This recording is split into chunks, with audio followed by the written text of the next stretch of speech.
మీకుండే ఎటువంటి గ్రహ బాధలైనా గృహ బాధలైనా శాశ్వత పరిష్కారం కోసం సంప్రదించండి శ్రీనివాస జ్యోతిషాలయ. సార్ నమస్తే. నమస్తే. హైదరాబాద్లో మియాపూర్లో దారుణం జరిగింది. ఒకే ఫ్యామిలీకి సంబంధించిన 5గురు చనిపోయారు అన్నమాట. అంటే గతంలో అబ్సిగూడలో కూడా ఇలాంటిది ఒకటి జరిగింది. అంటే జనరల్గా ఇటువంటి పల్లెటూరులో ఎక్కువ జరుగుతుంటాయి, ఈ మధ్య సిటీస్లో కూడా ఎక్కువ జరుగుతున్నాయి. అంటే అలాగే దీన్ని హత్య అని కూడా అంటున్నారు. ఇది హత్య, ఆత్మహత్య, అసలు ఎందుకు ఇటువంటివి జరుగుతున్నాయి? మియాపూర్లో ఒక దారుణం చోటు చేసుకుంది. అది ఒకే కుటుంబంలో 5 మంది విగత జీవులుగా కనిపించారు. మార్నింగ్ ఇంట్లో పని చేయడానికి వచ్చిన పని మనిషి తలుపు ఎంతసేపు తట్టినా తిక్కిపోయేసరికి చూస్తే 5 మంది చనిపోయినట్టుగా అర్థమవుతుంది. దాంతో పోలీసులకు ఇన్ఫార్మ్ చేశారు. పోలీసులు వచ్చి తలుపులు కొట్టి బద్దలు చేసి చూశారు. అందులో 5 మంది చనిపోయినారు. 5 మందిలో ఎవరెవరంటే భార్యాభర్త అనిత, కవిత. వీళ్ళిద్దరు భార్యాభర్త. వీళ్ళకి ఒక పాప ఉంది, 2 ఏళ్ళు, అప్పు అంటారు ఆ పాపని. ఈ కవిత వాళ్ళ తల్లిదండ్రులు లక్ష్మమ్మ, వెంకటయ్య, వీళ్ళు చనిపోయారు. మామూలుగా ఇట్లాంటి సూసైడ్లు జనరల్గా సూసైడ్ నోట్ ఉంటుంది ఫ్యామిలీ. ఇది ఎందుకంటే అప్పటికప్పుడు జరిగే సూసైడ్లు కూడా 2 రకాలుగా ఉంటాయి. ఒకటి ప్లాన్డ్ గా ముందే అన్ని ఆలోచించుకొని నేను చనిపోయినాక ఏమేమి చేయాలి ఇవన్నీ ప్లాన్ చేసుకొని ఒక కూల్ గా ప్లాన్ చేసుకొని చనిపోయే సూసైడ్లు. రెండోది ఆవేశంతో ఏదో గొడవ జరిగింది, లేకపోతే ఎగ్జామ్ లో ఫెయిల్, లేకపోతే లవ్ ఫెయిల్యూరు, లేకపోతే ఎవరో తిట్టారు, ఇలాగా సడన్ గా వెళ్ళి ఆత్మహత్య చేసుకున్నవాళ్ళు. సడన్ గా కూడా ఎప్పటి నుంచో మైండ్ లో తెలియకుండా కూడా రన్ అవుతా ఉంటది. బట్ ఇంపల్సివ్ గా అంటారు, ఇంపల్సివ్ సూసైడ్స్. అప్పటికప్పుడు నిర్ణయాలు తీసుకొని వాళ్ళు దాని మీద పెద్దగా థింకింగ్ చేయకుండా సడన్ గా ఎక్కడ ఎలాగ అనిపిస్తే పురుగుల మందు లేకపోతే ఎక్కువ ఉరి వేసుకుంటారు. అదైతే ఈజీ వ్యవహారం, ఎక్కడైనా చేసుకోవచ్చు. సో అలాగా చనిపోతారు. కానీ వీళ్ళు సూసైడ్ నోట్ అయితే ఏమీ పోలీసులకు దొరకల. అందువల్ల ఏమన్నా హత్య అనే యాంగిల్, హత్య అయితే గాయాలు కానీ ఏమి కానీ లేవు. సో ముందు మామూలుగా ఇలాంటి జరిగినప్పుడు పోలీసులు ఏంటంటే హత్య, ఆత్మహత్య అనేది తేల్చుకుంటారు ఫస్ట్. లేదంటే వాళ్ళు అనుమానాస్పద మృతి కింద దాన్ని నమోదు చేసుకుని విచారిస్తారు. అంటే ఇన్వెస్టిగేషన్ మొదలు పెడతారు. అయితే ఇప్పటి వరకు ఇంకా పోస్ట్ మార్టం రిపోర్ట్ కూడా క్లియర్ గా రాలేదు మనకి. బట్ మనకు అందుతున్న సమాచారం మేరకు ఇది ఆత్మహత్య అయి ఉండే అవకాశాలే ఉన్నాయి. ఎందుకంటే వాళ్ళు విషం తీసుకున్నట్టుగా అక్కడ విషానికి సంబంధించిన బాటిల్స్ అవే దొరికాయని చెప్తున్నారు పోలీసులు. అట్లాగే ఈ రూమ్ లోకి ఎవరో చొరబడినట్టుగా అట్లాంటి ఆనవాళ్ళు ఏమీ లేవు. తలుపు కూడా లోపలే గడిపెట్టుకునే ఉంది. కాబట్టి విషం తీసుకొని ఆ పాపను ముందుగా చంపేసి ఉంటారు. ఎందుకంటే చిన్న పాప కాబట్టి ముందుగా పిల్లల్ని చంపేస్తారు వీళ్ళు. ఎప్పుడైనా కూడా పిల్లల్ని చంపేసి తర్వాత తాము చనిపోతారు. సో అలాగా ముందుగా ఆ పాపని చంపేసి దాని తర్వాత పెద్దవాళ్ళు 4 కూడా ఒక ప్లాన్ ప్రకారం అందరూ ఒకేసారిగా విషం మింగి చనిపోయారు. అంటే దీని మీద ఎప్పటి నుంచో డిస్కషన్ జరిగి ఉంటది అనేది పోలీసులు చెప్తున్నారు. సో మామూలుగా అయితే దీనికి సంబంధించి ఇంకా మనకు డీటెయిల్స్ రావాల్సి ఉంది. ఎందుకంటే ఇప్పుడే జరిగింది అది. దీనికి సంబంధించి ఇంకా డీటెయిల్స్ వచ్చినాక మళ్ళీ మనం మాట్లాడుకుందాం. అయితే ఇలాంటివి ఎందుకు పెరుగుతున్నాయి అనేది ఇప్పుడు మాట్లాడుకోవాల్సిన అవసరం ఉంది. ఎందుకు అవసరం అంటే చాలా మంది కూడా ఆత్మహత్యలు చేసుకోవాలనే తలంపు ఉంటుంది, చాలా మందికి ఉంటుంది. ఎందుకంటే ఇవాళ జీవితంలో అనేక సమస్యలు పెరుగుతున్నాయి. ఎవరికి సాటిస్ఫాక్షన్ లేదు, ఎంత వచ్చినా తృప్తి అనేది లేదు, ఇంకా కావాలనే ఒక ఇది ఉంది. నీడ్స్ స్థానంలో వాంట్ అనేది వచ్చింది. అంటే మనకి ఇది అవసరమా లేదని కాకుండా ఇది కావాలి. ఎందుకు కావాలి అనే దానికి ఏమి ఆన్సర్ లేదు. పక్కింటోడికి ఉంది, పక్కనోడికి ఉంది, వాడికి వీడికి అన్న యాంగిల్లో నీడ్స్ స్థానంలో వాంట్ అనేది వచ్చి చేరిపోయింది. అంటే అవసరాల స్థానంలో కోరిక అనేది డామినేట్ చేసింది. కోరిక అనేది ఎప్పటికీ చావదు. కోరికను కోరుతుందని ఒక జిగ్మంట్ బౌమన్ అని ఒక సైకాలజిస్ట్ అంటాడు. డిజైర్ అని. అంటే నీకు ఒక కారు కొనాలనే కోరిక, కారు కొంటాను, కారు కొన్నాక ఆ కోరిక చనిపోవాలి కదా, కారు కొన్నావు కాబట్టి. కానీ ఆ కోరిక చనిపోకపోగా కోరిక ఇంకా పెద్దదవుతుంది. పెద్ద కారు, రిచ్ కారు, ఇంకొక కారు, వాడికి చూడు అది ఉంది, వీడికి చూడు ఈ కారు ఉంది. మనం 10 కార్ల మధ్య మంది పెడితే చాలా అవమానంగా ఉంది. వాళ్ళు అన్ని పెద్ద కార్లు, మంది ఒకటే చిన్న కారు. అని నీకన్నా ఉంటది, లేకపోతే మీ కూతురు నీ భార్య వీళ్ళు కూడా నాన్న డాడీ వాళ్ళు అది కొన్నారంట, మనం కూడా అది కొందాము అని వాళ్ళు. సో ఇలాగా రకరకాల ప్రెజర్.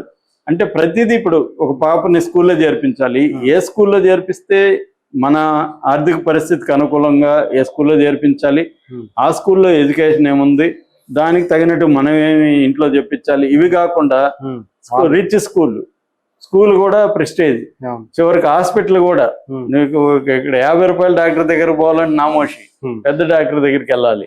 ఇలాగా మన జీవితంలో ప్రతిదీ వాంట్ అనేది డామినేట్ చేసేసింది. ఇది కన్జ్యూమరిజం అనేది ప్లాంట్ గా మనుషుల్ని కన్జ్యూమర్స్ గా మార్చేది ప్రపంచవ్యాప్తంగా చేస్తుంది. వాళ్ళకి ఏంటంటే మనిషి అనేవాడు వాడి మీద అన్ని కంట్రోల్ తీసేయాలి. అందుకని పిల్లల స్వేచ్ఛ అనే పేరుతో పిల్లల హక్కులు, పిల్లల్ని కొట్టకూడదు అనే ఓ థియరీ ఎందుకు వచ్చిందంటే ఇందుకే వచ్చింది. పిల్లల్ని ఇప్పుడు నాకు పిల్లలు లేరు కాబట్టి నేను అనలేను, మీకు ఉన్నారో లేదు తెలియదు. సో మీ పిల్ల బాగున్నాడు అనుకున్నాం, మీ బాబు ఏ సబ్బు వాడాలో మీరు డిసైడ్ చేయకపోతే ఎవరు డిసైడ్ చేస్తారు? మార్కెట్ డిసైడ్ చేస్తుంది. వాడు యాడ్లు చూస్తాడు, ఇంకోటి చూస్తాడు, ఈ సబ్బు వాడాలనిపిస్తుంది, ఈ పేస్ట్ కావాలనిపిస్తుంది, ఈ కూల్ డ్రింక్ కావాలనిపిస్తుంది. మీరు వాడిని కంట్రోల్ చేయలేరు. ఎందుకు? పిల్లల్ని కంట్రోల్ చేయకూడదు, పిల్లల్ని కొట్టకూడదు అనే థియరీని మీ మైండ్ లోకి చెప్పిస్తారు. మీరేం చేస్తారంటే వాడికి ఫ్రీడమ్ ఇస్తారు. ఫ్రీడమ్ ఇస్తే వాడు ఏమవుతాడు? కన్జ్యూమర్ అవుతాడు. నువ్వు ఎవరికి ఫ్రీడమ్ ఇచ్చినా వాళ్ళు కన్జ్యూమర్లు అయిపోతారు. కన్జ్యూమర్ అయిపోయినాక వాడిని క్యాప్చర్ చేయడం ఈజీ అనమాట. మొన్న ఒక ఐఫోన్ 14 Pro Max ఉంటే ఆ అమ్మాయి ఎవరికో అమ్ముతుంది. కొంటున్న అతను అడిగాడు, అమ్మ నువ్వు ఎందుకు అమ్ముతున్నావు, ఫోన్ బాగుంది కదా అంటే, కొత్త వెర్షన్ వచ్చింది కదా అంకుల్ అని అమ్మాయి చెప్తుంది. అంటే కొత్త వెర్షన్ ఉండాలి ప్రతిదీ లైఫ్ లో. సో ఇది ఎక్కడికి పోయిందంటే బాయ్ ఫ్రెండ్లు గర్ల్ ఫ్రెండ్లలో కూడా కొత్త వెర్షన్లు కావాలి, ఆల్టర్నేటివ్ కావాలి. ఒక మనిషి 2 ఫోన్లు పెట్టుకున్నట్టుగా 2 బాయ్ ఫ్రెండ్లు, 2 గర్ల్ ఫ్రెండ్లు, 2 గర్ల్ ఫ్రెండ్లు, 2 బాయ్ ఫ్రెండ్లు. ఇలాగా మనిషికి ఏంటంటే ఎక్కడ సాటిస్ఫై లేదు, ఇంకా అనుభవించాలి. జీవితానికి పరమార్థం అనుభవించడమే, ఎంజాయ్ చేయడమే అన్న ఒక థియరీని మనందరిలోకి చెప్పేసింది. దీనివల్ల ప్రెజర్ విపరీతంగా పెరిగిపోయింది. రెండోది, మన సమాజంలో కంప్లీట్ గా సమాజం వెస్టర్నైజ్ కాల, అంటే విలువలు అనేవి ఇంకా ఫ్యూడల్ విలువలే ఉన్నాయి. పరువు, ప్రతిష్ట ఇవే ఉన్నాయి. మళ్ళీ ఇవి డామినేట్ చేస్తాయి. ఈ విలువలకి నీ కోరికలకి మధ్య ఘర్షణ. సో రకరకాల పనులు చేసి డబ్బులు సంపాదించాలనే పేరుతో అప్పులైపోతున్నారు. అప్పులైపోయిన వాళ్ళు అప్పులైపోతే అయిపోయింది అనుకుని బతికేస్తే బతికేయచ్చు. కానీ నీకు మళ్ళీ ప్రెస్టేజ్ సమాజంలో చాలా మందికి, వీళ్ళకి ఎంత అప్పు ఉందంట అని. సో పేదరికం ఉంటే ప్రెస్టేజ్. సో అంటే నువ్వు పేదగా ఉన్నావంటే దాంతో తృప్తిపడి దీని నుంచి మెల్లగా వెళ్దాం అనేది లేకుండా, సో ఒక ఆత్మ నియంత్రణకు గురైపోయి చచ్చిపోవాలా అనే ఒక ఇది పెరిగింది. అర్బన్ సూసైడ్స్ ఈ మధ్య కాలంలో పెరిగాయి. మామూలుగా రూరల్లో వ్యవసాయ సంక్షోభం ఉంటది, అది కూడా మోడర్నిటీనే. ఇంతకుముందు భూమిలో పండేది. ఇప్పుడు మేము చిన్నప్పుడు మాకు భూమి ఉండేది, మా భూమిలో పండేది, మా ఇంట్లో 11 మంది సభ్యులు ఉండేవాళ్ళు. 11 మందికి భూమిలో పండే కూరగాయలు కావచ్చు, రైస్ కావచ్చు, ఇవి మాకు సరిపోయేది జీవితం. ఎటువంటి ఇబ్బందులు లేవు, సరిపోయేది. ఎందుకంటే అందరికి మినిమం కోరిక, నాకు 2 జతల బట్టలు ఉండేవి, అలాగే అందరికి అంతే ఉండేవి. ఇవాళ లెక్కలేదు, ఎన్ని ఉన్నాయో నాకే తెలియదు, అన్ని ఉన్నాయి. సో దీనివల్ల ఏమైందంటే తృప్తిగా ఉండేది. కనీసం మనకి ఏమి ఇది లేదు. అప్పుడు కూడా కంపారిజన్ లేదని కాదు, కానీ ఇంత భయంకరంగా లేదు. రిచ్ కూడా మామూలుగానే ఉండేవాళ్ళు, వాళ్ళు కూడా విపరీతంగా ఎంజాయ్ చేసే ఇదేమి లేదు అప్పుడు. సో ఇప్పుడు ఏమైపోయిందంటే ఒకసారి ఫోటో పెడితే చీర కట్టుకొని లేదా డ్రెస్ వేసుకొని ఆ చీర ఇంకా వాడరు. మొన్న నాకు ఆవిడని అడిగితే ఏంటంటే కొంటున్నారంటే, లేదండి ఈ చారీ మొన్న పెట్టేశాను కదా, ఫోటో పెట్టేశాను కదా అంటుంది. అంటే ఫోటో పెట్టేస్తే అందరూ చూసారు కాబట్టి ఇంకా ఆ శారీ నేను కట్టను. సో ఆ శారీ అలాగే ఉంటుంది, ఒక ఫోటో కోసమే ఆ శారీకి 5,000 10,000. ఇలాగా అవసరం లేకపోయినా ఒక 100 శారీలు, 100 కాస్ట్యూమ్స్, 100 బట్టలు, ఇక్కడ నుంచి ఇంకా 100 షూలు, 100 ఇది, ఇలా. అప్పట్లో ఒక జత చెప్పులు ఉండేవి అందరికి. ఇవాళ ఎవరికి కూడా ఒక జత అనేది లేదు. కనీసం 10 జతలు వాడేవాళ్ళే కామన్ గా ఉన్నారు. ఇలాగా మనకి ఏంటంటే వస్తువుల్ని వాడు తయారు చేసే కొద్ది మనల్ని కొనిపించాలి కాబట్టి, ఇంకా నువ్వు ఈ వెర్షన్ వాడుతున్నావా, నువ్వు సిగ్గుపడుతున్నావా, నువ్వు సిగ్గుపడొద్దంటే ఈ వెర్షన్ వాడు, నీకు ఆత్మనిర్భరతగా ఉందా అని వాళ్ళే మనల్ని తయారు చేస్తున్నారు. రెండోది, ఇంతకుముందు I think therefore I am అని డెకార్ట్ అనే ఒక ఫిలాసఫర్ చెప్తాడు, నేను ఆలోచిస్తున్నాను కాబట్టి నేను ఉన్నానని. దీన్ని మార్చి జిగ్మండ్ బౌమన్ అనే సోషాలజిస్ట్ ఏం చెప్తున్నా అంటే I shop therefore I am. నేను షాపింగ్ చేస్తుంటేనే నేను బతుకున్నట్టు లెక్క, షాపింగ్ చేయకపోతే నేను చనిపోయినట్టు లెక్క. సో షాపింగ్ నిరంతరం చేస్తుండాలి, అవసరం ఉన్నా లేకపోయినా. ఫోన్లో తీసుకొని అమెజాన్లోనో అక్కడెక్కడ తెప్పించుకోవాలి, షాపులకు వెళ్ళాలి. ఈ కల్చర్ అనేది బాగా పెరిగిపోయి ప్రెజర్ అనేది పెరిగిపోయింది. నీ ఆదాయానికి నీ కోరికలకు గ్యాప్ వచ్చేసింది విపరీతంగా. నీ ఆదాయం ఎంత, దాని చుట్టూ నీ లైఫ్ ని ఎలా నిర్మించుకోవాలి అనేది చేసుకోవచ్చు. ప్రతి సిటీలో కూడా తక్కువకి 10,000కి బతికే వాళ్ళు చాలా మంది ఉన్నారు, నీకు 10 లక్షలకి ఉన్నారు. కానీ మనిషికి ఎంత వచ్చినా సాటిస్ఫైడ్ లేకుండా నువ్వు నిరంతరం మినిమల్ లైఫ్ ని వదిలేసి మాక్సిమం లైఫ్ వైపు పరుగులు తీయడం వల్ల ఈ సూయిసైడ్లు బాగా పెరుగుతున్నాయి.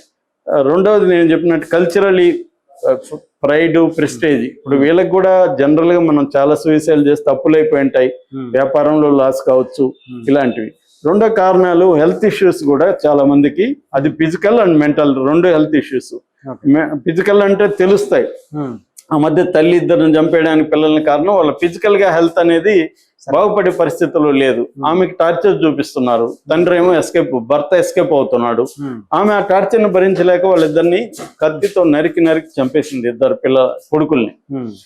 అట్లాగే మానసిక ప్రెజర్ కూడా మనకేందంటే, మానసిక ప్రెజర్ ఉంటే సైకాలజిస్ట్కి దగ్గరికి పోవడం అనేది మనకు అలవాటు లేదు. సో మనకు పిచ్చనేస్తారేమో అని భయం అని ఎవరికి కూడా చెప్పుకోం. మనకి జ్వరం ఉంటే చెప్తాం, కానీ నాకు ఈరోజు డిప్రెషన్ గా ఉందని నేను మీకు ఎప్పుడు చెప్పను. సో నాకు ఈరోజు యాంగ్జైటీగా ఉంది సార్, నాకు ఈరోజు అంతా అని మీకు చెప్పను. అదే నాకు హెల్త్ తలనొప్పి అంటే మీకు తలనొప్పిగా ఉందండి అని చెప్తాను. సో ఇటువంటి ఇంకా కల్చరలీ మనకి ప్రాబ్లమ్స్, పెరుగుతున్న కన్జ్యూమరిస్ట్ అవసరాలు, ఈ రెండింటి మధ్య మనుషులు హత్యలు చాలా ఈ కారణాల వల్ల హత్యలు పెరుగుతున్నాయి. ఆత్మహత్యలకు కూడా ప్రధానంగా ఈ కారణాలే ఉన్నాయనేది దీని మీద రీసెర్చ్ చేస్తున్న వాళ్ళు చెప్తున్నారు.